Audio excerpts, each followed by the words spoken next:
Hey, it's Ben from Hooski.com with today's mini mortgage tip, and it's answering, will you have to pay stamp duty? So although there are some grey areas with stamp duty and it can get a little bit complicated in some situations, this is just the absolute basics.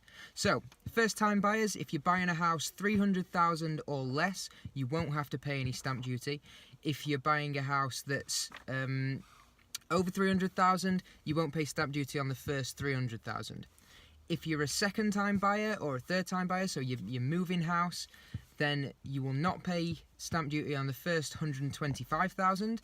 You'll pay 2% on the 125 to 250,000, 5% over that up until 925,000, 10% after that up until 1.5 million, and then 12% over that.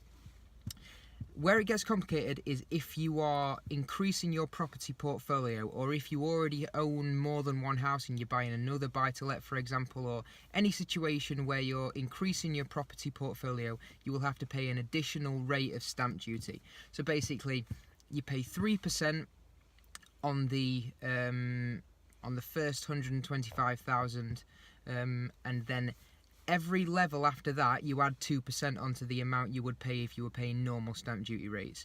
So, an example is if you are buying your second house but not increasing your property portfolio, a purchase of 250,000 would be £2,500 stamp duty. If you are increasing your property portfolio and buying a new property, then a purchase of 250,000, you would pay £10,000 stamp duty. So there's a massive difference. If you're not increasing your property portfolio, so you're selling your residential property and buying a new residential property and you have buy-to-lets in the background, you should only pay the normal rates of stamp duty, though it can get a little bit more complicated than that. So I would get on the Hooski.com, get on the live chat, ask us your specific situation, and we will answer to the best of our ability whether you will pay any stamp duty or not. So that's www.hooski.com.